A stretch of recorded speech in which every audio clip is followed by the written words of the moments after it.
nagugulat sila kasi nga, ganon. Opo. Kamusta naman? Okay naman po, sir. Okay naman yung yung takbo ng ng sakyan. Ikaw ba yung may nakalagay na Opo. Ano po, sir? Meron po akong Tourette syndrome, sir. Ano pong syndrome? Tourette syndrome. Tourette syndrome? Kaya ganun ka lang ganon. Sa pangalan ko po, kaya meron siyang Marlon Tourette. Kumbaga parang siya, nag-ano ko ng awareness po para sa, kasi yung Tourette kasi sa atin, kumbaga parang marami din nakakaalam ko ano yung Tourette sa atin. Huwag i-judge yung mga ganun tao, lalo na ganito na nagtatrabaho, hindi ka tambay, hindi ka lang hingi. Hindi kasi po. Kung iba yan, kasi marami baka ginamit na yung ganyang dahilan para manlimos, mangingi. Magkano man ito binibenta?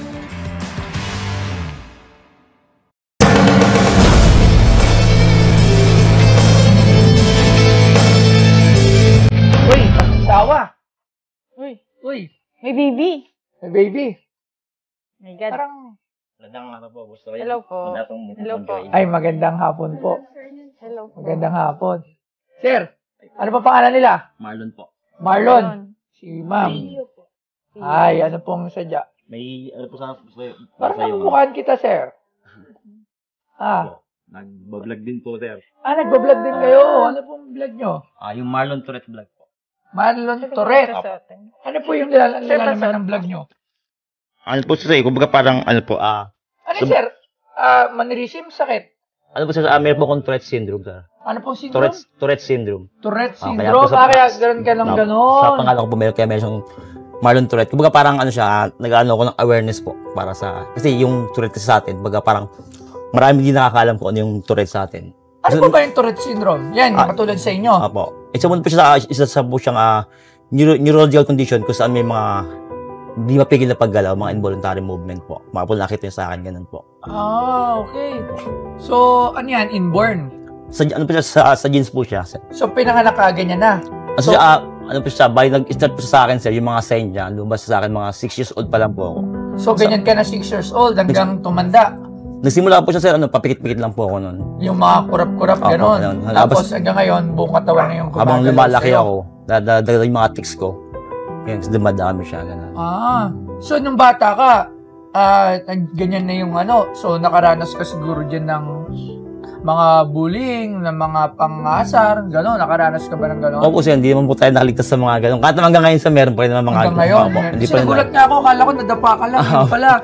May sakit ba yan na matatawag? Sakit ba yan? Ano po siya, parang isa na condition, sir, na Condition, no? Kasi hindi naman yan nagagamot, no? Opo, sir, wala po siya. Wala rin naman siya, hindi rin siya nakakawat, hindi rin siya gumagaling ba yung ganyan? Therapy? Rehab? Gano'n?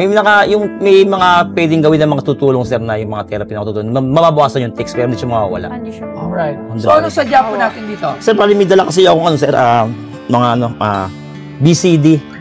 BCD? Opo, Bobby Bold yan, ha? Hindi Uy! Ano siya, yung James Bond collection po. James Bond collection? Wow, James Bond collection.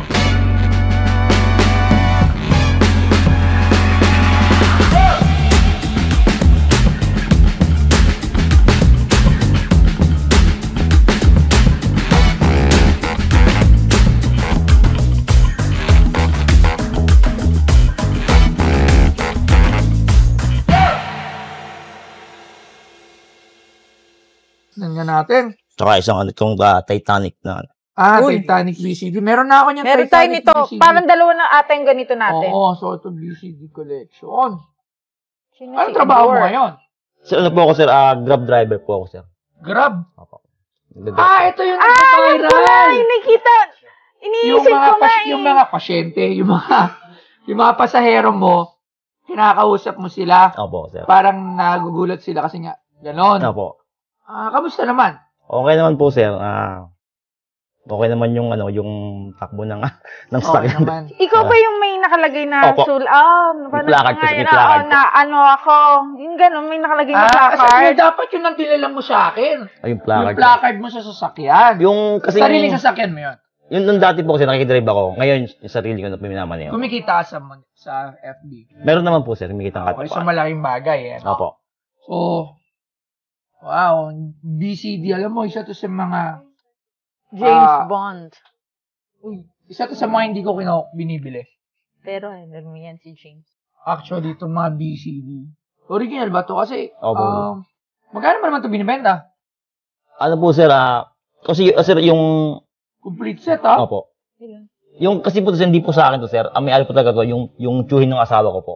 Baga, kasi nung time po na yun na wala akong trabaho, sa kanila po ako nakikitira. So, bali siya po yung nagsusustento sa amin, nagbibigay ng mga pangailangan anak ko, pag-aaral. Nung time na wala akong trabaho, sila. Nung sa ngayon, dumating ng punto na sila ay matanda na, nag-retiro na wala silang trabaho. So, sila, wala rin silang anak. So, kailangan nilang parang pang-maintenance sila ng gamot, tapos yung asawa niyang babae, yung teacher, asawa ko, nagki-chemotherapy siya. So, nakita ko yan, sir. Parang sabi ko, baka po pwedeng ibenta kay Boss Toyo. Baka sakay lang nabilin. Yung, saan, sir, kumbaga parang yung mapagbibili ng sir, hindi mo saan mapupunta. Baka ibibigay ko rin po sa nila para pandagdag nila pambili ng gamot. Magkano man ito binibenta? Nga sila, kumbaga parang hindi lang para sa akin yan, para sa kanila lang din. So, 20K po sana, sir. 20K para sa isang BCD James Bond. Parang 1,000 isa. 1,000 isa. Oh, medyo mataas yun. Kasi, ang baba talaga ng price ng mga BCD, DVD sa market price ng mga collection ng mga ganun, sobrang baba. Hindi siya ganun ka-collectibles. I don't know why, pero ganun talaga yung price. Siguro, Nakakaanong tawad. 5,000? 5K. Kasi baka, boss, baka pwede mong dagdagan pa kahit konti para Kasi mag-asawa kasi sila yung nag-aan sila ng gamot, tapos yung isang nagki-chemotherapy. Parang, wala naman ako dyan, sir, kumbaga parang yun lang, yung gusto ko lang talagang, parang pagtanong ng utang loob sa kanila. Kumbaga kasi malaki utang loob sa kanila, so wala akong kayang, parang yung na-share na, parang pagbalik tanaw sa tulong na ginawa sa akin. Hindi, ako ganito. So, yun na lang. Dito talaga sa gamit na to, 5,000 lang ang worth. Pero sige, dahil gusto mo makatulong dun sa tumulong Bibigyan sa'yo na lang natin, sir. nung time, dodoblin ko na lang, gagawin ko na lang 10,000. Yun na yung pinakasagad kong may bibigay. Kumbaga, yung tong halaga nitong binibenta mo sa akin, andun lang to, around 5,000 lang to. Dodoblin ko na lang para dun sa mga tumulong sa'yo at gusto mo makatulong naman in return, isipin mo, meron kang ganyang syndrome, pero naisip mo pa rin tumulong. Opo. Diba? Which is napaka ganda naman ng gusto mo. Napaka yung kalooban mo is mabuti. Kasi nga, akala ko, mukhang hindi mo naman kailangan ng tulong. Mukhang may syndrome ka lang, pero mukhang Malakas. Tsaka nagtatrabaho. Yun ang maganda sa'yo. Kahit ganyan yung kalagayan mo, nagtatrabaho ka pa rin. Kesa naman yung sa iba na namamalimos lang ng nangihingi. At eto pa, ngayon, gusto mo pang tumulong. Di ba? Kasi gusto ko rin po kasi ipakita sa ibang tao na kasi di ba yung kagaya namin na reject sila na bigyan kami ng hangganan. So gusto ko ipakita na parang meron kaming kayang gawin, meron kaming kaya. Wag ito lang payo ko lang sa inyong lahat. Kasi di ba, yung sa mga ganyan, hindi lang yung mga ganyan, wag kayong mambubuli, mang-asar, or ibababa nyo yung isang tao dahil sa kalagayan nila o kung ano man yung kapansanan, or hindi ko alam kung kapansanan ba yung tawag. I don't know, para sa hindi naman siya kapansanan. Wala, hindi naman siya. Oo. Although, minsan nakakatulad yan ngayon na kausap kita, galong ganyan. Di ba? So, kausap, parang nakaka-distract. Opo. Maraming ganun sila. Nakaka-distract talaga. Pati ako napapagano'n. Ganon. Pero walang problema dun. Nevertheless, huwag i-judge yung mga ganun tao. Lalo-lalo na ganito na nagtatrabaho. Hindi ka tambay. Hindi ka lang hingi. Kasi kung iba yan. Kasi marami baka ginamit na yung ganyang dahilan para manlimos, mangingi. Correct. So ikaw, nag-grab ka, which is napakaganda nung ginagawa mo. Totoo. Pagpatuloy mo lang yan, at malay mo, di ba, yung vlog, nakakatulong naman yun. Opo. Tsaka lagi lang maging masaya. Opo. Para din sa asawa. Anak mo yun? Opo. Ilan anak mo? 3 po. 3. Yan, kayang-kaya. Siya bunso. Opo. Siya po yung bunso po. So, sige, maraming salamat. Uy, hindi, okay na ba sa 10,000. Ay, di pa pala, okay na ba? Inunahan ko na siya. Okay na siguro. Sige po. 10,000. Opo. Okay, sige, 10,000. Maraming salamat sa'yo. So, sige po, doon na sa office para thank you po. Salamat po. Thank you po. Thank you po. Thank you po. So, ayun na, bali dito ngayon sa Pinoy Pang Store kay Boss Toyo. So, yun, nagdala ako ng James Bond BCD collection. So, yun, Nabenta naman siya, kaya lang dito sa price na gusto ko.